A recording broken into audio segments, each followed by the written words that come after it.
Hello everyone, welcome to our channel TGT PGT art guide.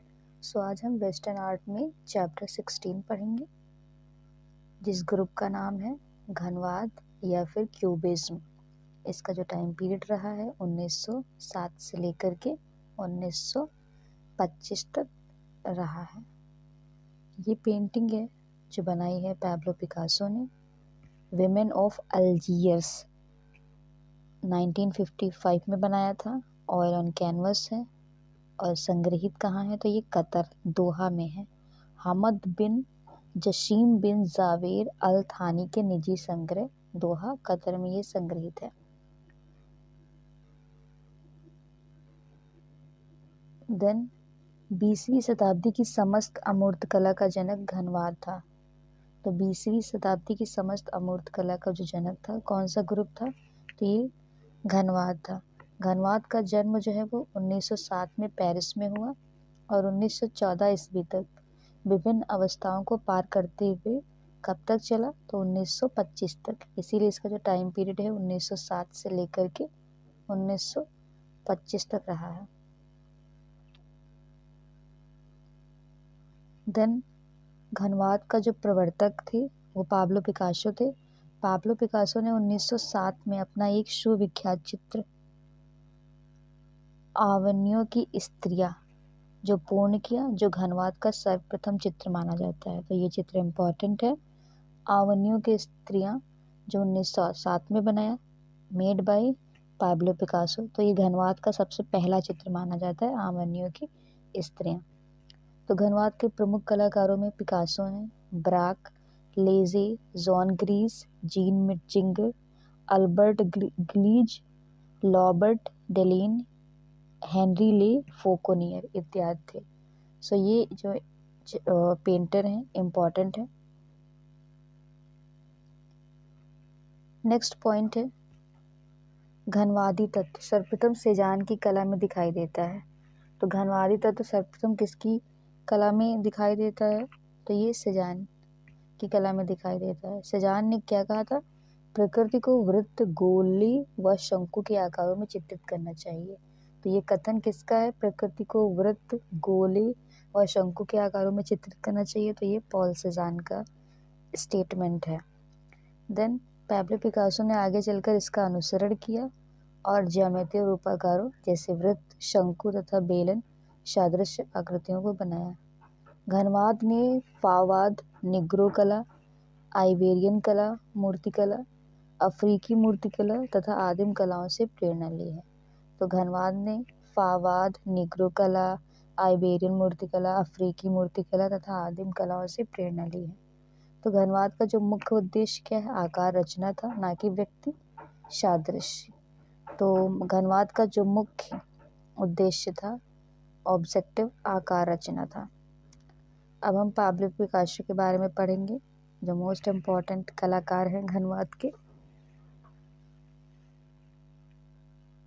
तो Pablo Picasso का जो time period है ये 1881 से लेकर 1973 इनका टाइम पीरियड है। इनका जन्म कहाँ हुआ था, कब हुआ था, तो इनका जन्म जो है 25 अक्टूबर 1881 में हुआ था। स्पेन के मलागा गांव में हुआ था। तो इम्पॉर्टेंट है कहाँ हुआ था, स्पेन, और कौन से गांव में हुआ था, तो स्पेन के मलागा गांव में हुआ था इनका जन्म। ये तीनों इम्पॉर्टेंट है। देन उनके पिता जो थे होसे रुइथ चित्रकार एवं स्थानीय विद्यालय में चित्रकला के अध्यापक थे। तो इनके जो पिताजी थे होसे रुइथ, ये चित्रकार भी थे और स्थानीय विद्यालय में एक अध्यापक भी थे। ये जो पेंटिंग दिख रही है, ये पेंटिंग पैब्लो पिकासो के द्वारा बनाई गई है। इस पेंटिंग का नाम है गेवेर्निका। कब बनाई तो 1937 में बनाई है। मीडियम इसका क्या रहा है तो ऑयल ऑन कैनवस रहा है।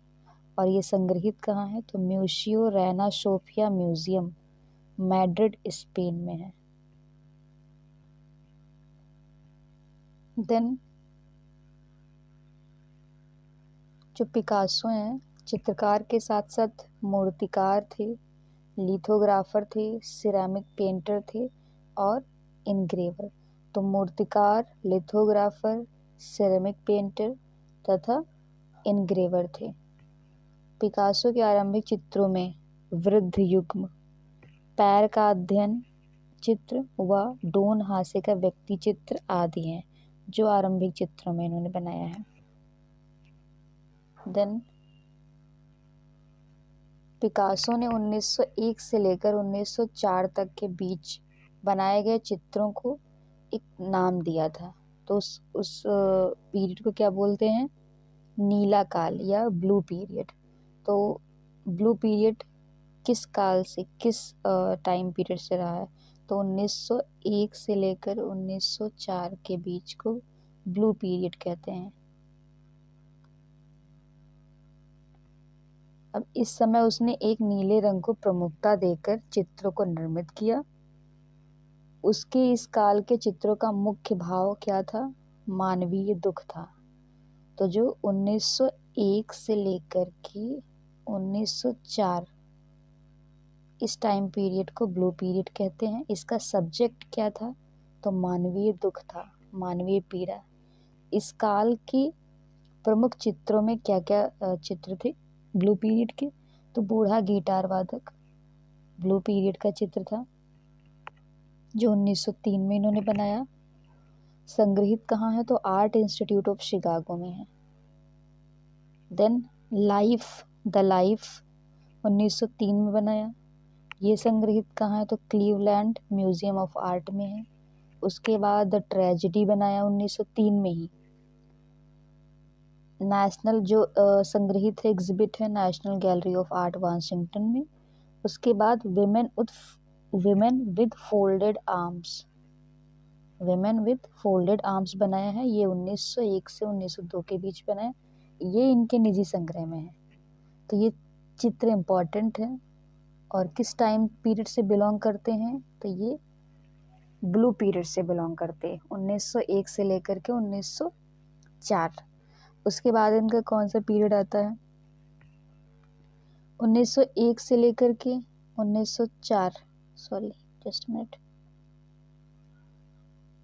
1901 से लेकर के 1904 तक ब्लू पीरियड था।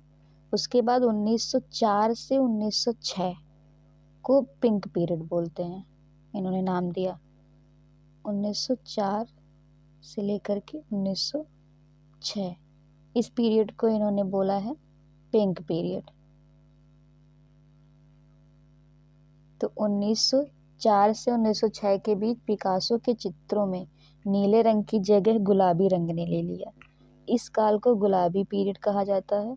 इस समय को विषयों को उसने सर्कस के विदूषक, नट, भांड, नर्तक इत्यादि श्रमजीवी लोगों के जीवन से चुना।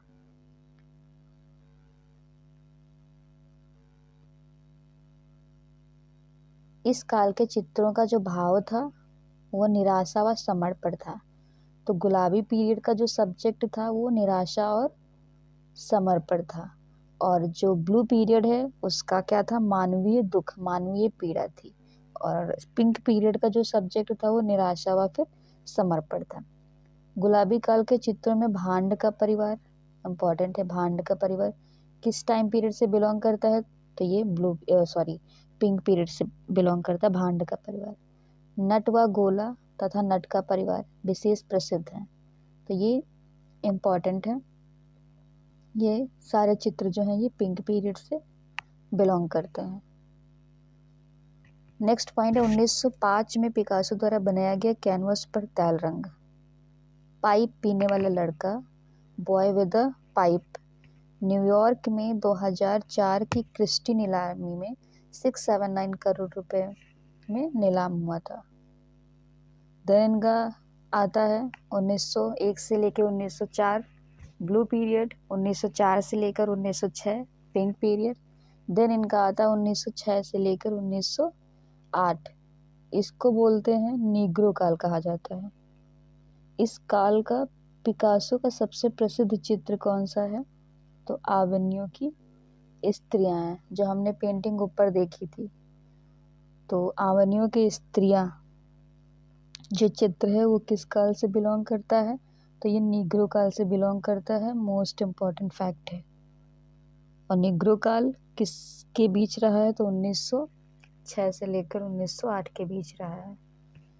और नेक्स्ट पॉइंट है, पिकासो ने 1906 ईस्वी में मातिस का जो चित्र पेंटिंग हमने कल देखी थी, जीवन का आनंद नामक चित्र व पाल गॉगिन की सिरेमिक प्रतिमा ओवरी को देखा था। इससे प्रेरित उसने 1907 में एक विशाल 243.9 सेंटीमीटर इंटू 2.33.7 सेंटीमीटर इंच में है 96 इंटू 92 इंच माप वाले कैनवस पर तैल माध्यम से आवन्यों की स्त्रियां